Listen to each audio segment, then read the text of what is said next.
The Scorpion Ritual. The Scorpion Ritual is a dark and possibly dangerous ritual that is said, in some cultures, to bring back the dead. Please note that this ritual may fail, and if it does, then the revival will be unsuccessful and the ritual must be repeated. Do know that you will have to do this ritual within a week of the death of the person, so if you dawdle, you may not have time. Also note that if you live in a certain part of the world, scorpions may be difficult to obtain. There are no exceptions. Also note that the scorpion must be alive or the ritual will not work. Ingredients: 1 body. The body must not be embalmed, if possible. Steal it before the burial services are attempted, or better, kill it yourself. 1 large scorpion. Any species from the Buthidae genus will work. The reason that a large scorpion is required is not due to the venom, but due to the stinger's function. 1 bottle of acid. Anything with a pH under 3. It should be noted that if the acid is too strong, it may burn through the body or harm you. 1 alcoholic beverage. This is used to both counteract the acid and as a drink. If you're underage or refuse to drink, then you do not have to drink anyway. However, you should still bring the beverage. 1 gallon jug full of any flammable liquid. Note: the liquid should not be explosive. If it is, then there is a very high chance of your death. The jug may simply be of milk, or a designated jug for the liquid. The exact amount doesn't matter, but you should only take 1 container. 1 primitive lighting method. Flint and steel, fire drill, or anything that does not involve an advanced lighting method. Matches are not allowed. 1 spear. This can be flint, stone, or simply sharpened wood. You must make it yourself. This will not only be for self-defense, but for the ritual. You may not use iron or any metal. Wrapping the spear in a flammable object is allowed, but it may bring more problems than it solves. Optional. Tinder. The fire will be hard to light with such primitive methods. Black powder, dried leaves, or anything will work.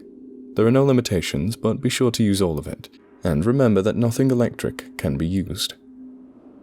Another optional: torch or lantern. You may use an oil lantern to find your way around in the dark. Electric lanterns or flashlights are not allowed. The oil can also be used as tinder, but the lantern cannot light the fire. Warnings: anything that runs on electricity is strictly forbidden when doing this ritual. All phones, electronic devices, flashlights, or any other machine will not work. This includes cars. Anything running on that is inside 1 mile radius of the ritual can make the ritual invalid. This means that doing this near a house will likely make the ritual impossible. However, an abandoned farmhouse may make a great place, but it must have 0 electronic appliances. Gas may work. However, there have been cases where it doesn't. This still applies even if the appliances are useless. You may, however, keep a car outside the radius in case something does go wrong, allowing you instant escape. As many people as you like may watch the ritual. However, only 1 person may stand inside the ring of fire and do the ritual. Also, the more people to watch the ritual, the more who may be in danger if it's done incorrectly. All watchers must follow the rules of the ritual, which means no cellular or electronical devices for them either.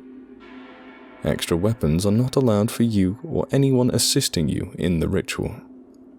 Only 1 person may have the spear and nothing else may be used. Makeshift weapons such as sticks, rocks, or branches that you find within the mile radius may be used in a pinch. Introductions. Step 1. Collect body. The body must, read must, have died less than a week earlier and cannot be preserved in any way. This excludes lime or other materials to reduce the smell. These are allowed. The cause of death can be anything, as long as most of the body is intact. A missing limb or 2 is allowed. The age and gender of the person is unimportant. Step 2. Find the spot to do the ritual. Remember the limitations before. You may bring the body to an area by car, but the car must be taken at least a mile away afterwards. It would be much easier to simply take the body by wagon, as these do not break any rules. Step 3. Take all supplies and set them down. Do not light the lantern, if you brought one. and take the flammable liquid. Create a circle around yourself and the body. Do not light it yet. Be sure that you have the scorpion, in a jar if you can, and the acid in a separate jar. Make sure the spear is nearby, if possible slung behind your back, using a holster. Step 4. Take one long sip of the drink. Do not drink much. Toast the drink to the sky. Do not say anything. Smile. It will make him happier. This is optional. If you do not want to drink, skip this step. Step 5. Lay the body out, palms up and hands rested on the heart in the cup. Release the scorpion into the cupped hands of the body. Then, pour the rest of the alcohol drink into the hands of the body.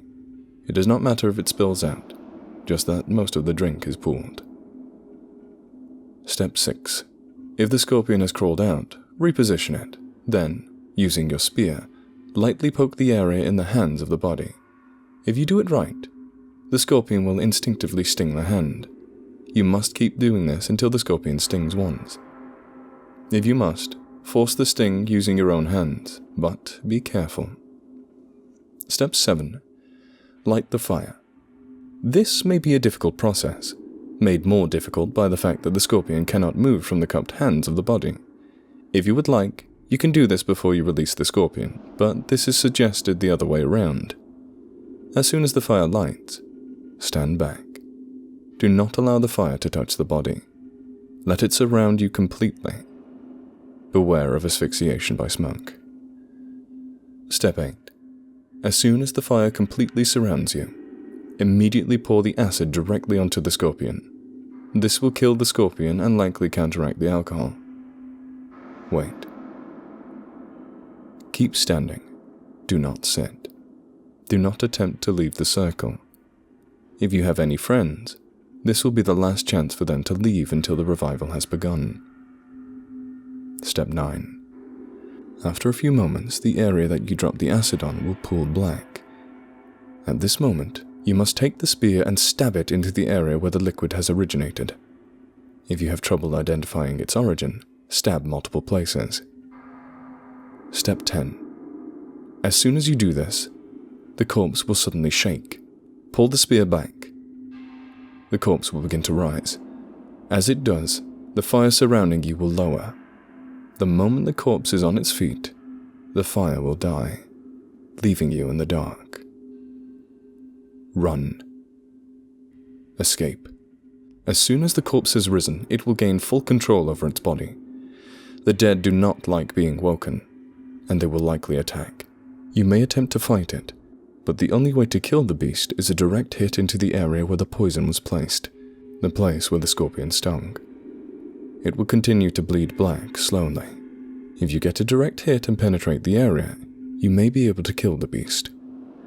However, with such a primitive and flimsy weapon, you will have extreme difficulty doing this.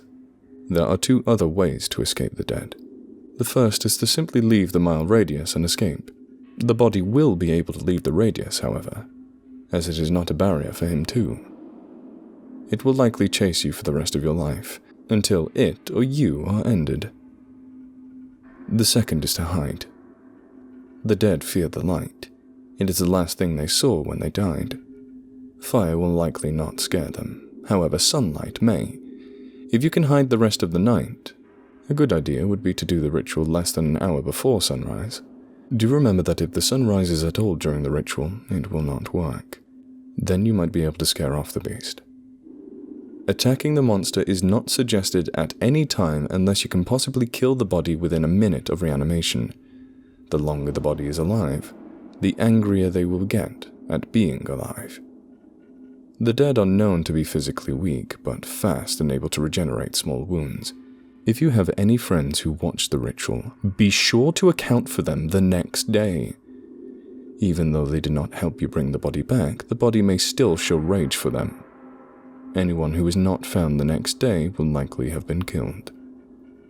The reanimated are known to show cannibalistic properties, sometimes violently ripping apart their victims. There are some stories of, although rare, the people killed by the dead being given the same curse and coming back to life themselves. They will assist in the hunt for you. If one of your friends is wounded, They may in fact be a slave to the body you brought back, and they will attack you in secret. One last thing. If you feel an odd fear of arachnids after the ritual, immediate suicide is suggested.